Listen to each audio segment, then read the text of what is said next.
Okay students, देखिए अब हम बात करेंगे किसकी मैकेनिज्म ऑफ एक्शन ऑफ फेनाटोइन कार्बामेजेपिन, जो कि सोडियम चैनल को ब्लॉक करके अपना एंटी इपिलेप्टिक एक्शन देते थे, उसको हमने पढ़ लिया। अब हम बात करेंगे किस तरीके से।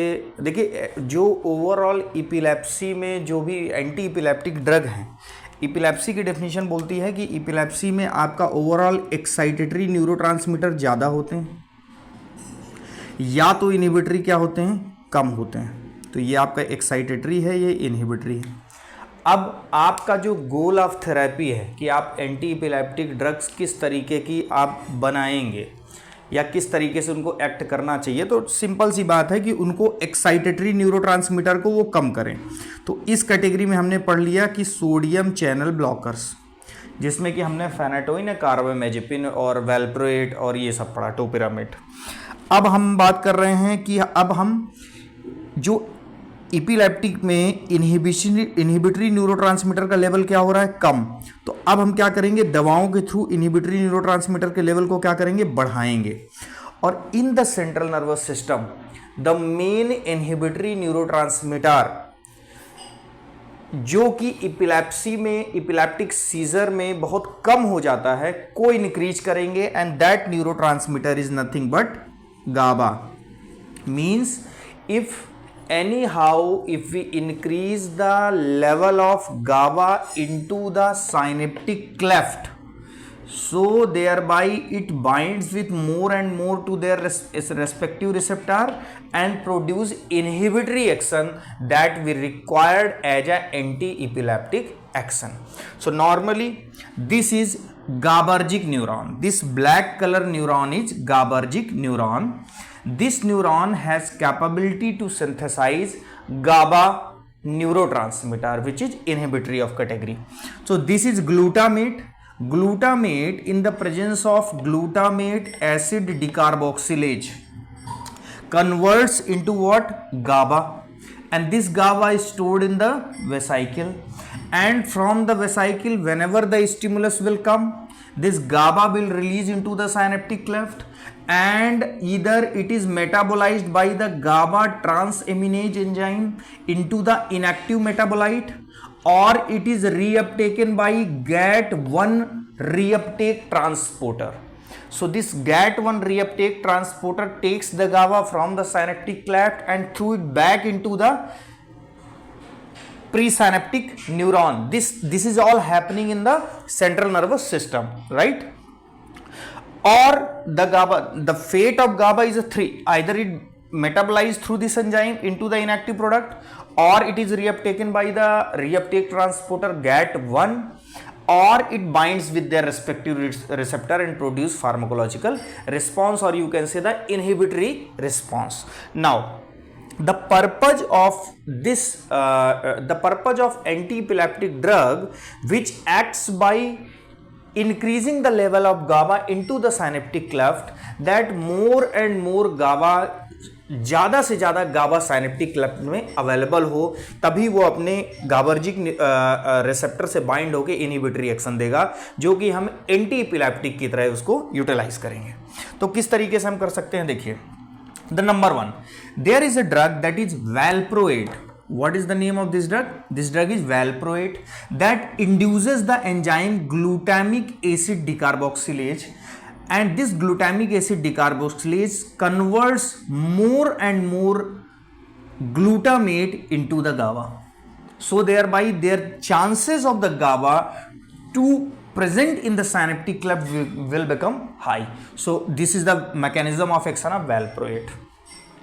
As we have already discussed the action of valproate in the sodium channel blocker, so you have to be very sure that कुछ ड्रग आपकी सोडियम चैनल को भी ब्लॉक करके एक्ट करती हैं, और वही सेम ड्रग गाबा के एक्शन को इंक्रीज करके भी अपना एंटी इपिलेप्टिक एक्शन देती हैं, राइट? तो फेनाटोइन और कार्बामेजेपिन के साथ ऐसा नहीं है, right?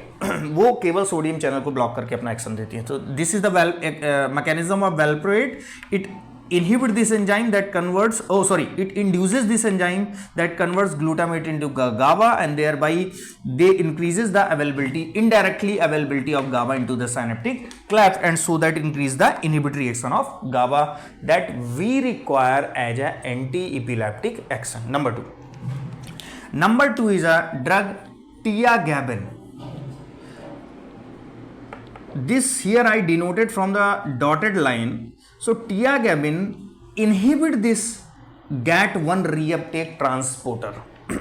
So once the GAT1 reuptake transporter will be inhibited, this will not the reuptake process of GABA through this transporter will be inhibited. If this, अगर ये ट्रांसपोर्टर को हम इनहिबिट कर देंगे, इसका काम क्या था, गाबा को शिफ्ट करता है किधर, into the pre synaptic neuron. अब गाबा जब यहां शिफ्ट नहीं होगा, it means the availability of Gauba in the synaptic cleft will become high, so the chances of Gauba to bind with their रिस्पेक्टर will become also high. So this is टियागैबिन. इसको आपको याद करना है, GAT1 को क्या करता है, इनहिबिट करता है. Number 3, there is another drug vigabatrin. This vigabatrin inhibit this GABA transaminase enzyme that is responsible for metabolizing the GABA into the synaptic cleft into inactive product. So if we inhibit this enzyme, the degradation of this will become less, so the availability of this into the synaptic cleft will become high. So the chances of binding to with their receptor will become also high, and that is what we require as an anti-epileptic action. So vigabatrin inhibit GABA transaminase enzyme. So metabolism के process को inhibit करता है. GABA जब यहाँ पे होगा available, then more and more it binds with the GABA A receptor. That is a anti-epileptic, has anti-epileptic function. So benzodiazepine and barbiturate, as we have already discussed in the sedative and hypnotic, कि barbiturate and benzodiazepine GABA की frequency और माइमेटिक के मतलब overall GABA के action को बढ़ाते हैं, chloride ion influx को बढ़ाते हैं. तो यहाँ पे क्या होगा, benzodiazepine and barbiturate allow more and more GABA to binds with their receptor. Here mainly कौन सा रिसेप्टर होता है, GABA A.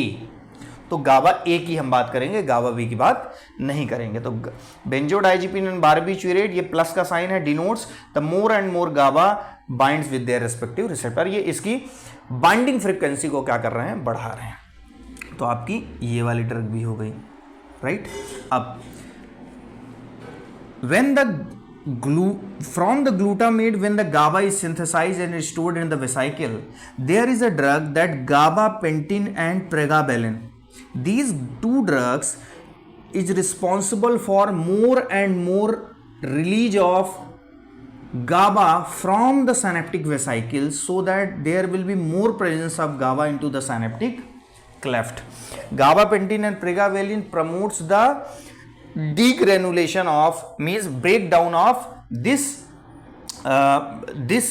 vesicles, so that more and more GABA will be available to synaptic cleft. So this is the function of gabapentin and pregabalin. So I hope we have covered all the drug like valproate, tiagabin, vigabatrin, benzodiazepine and barbiturate, gabapentin and pregabalin. So this is the normal this is the mechanism of all the drug who are responsible for producing anti-epileptic effect by increasing the level of GABA into the synaptic cleft. So this is all about the mechanism of action. अगर आप एक understanding बना पाए होंगे, आपको content समझ में आया, तो आप अपने फ्रेंड्स के साथ शेयर करें, और इसी तरह नए अपडेट्स और नए वीडियोस के लिए चैनल को सब्सक्राइब करें. Thank you very much.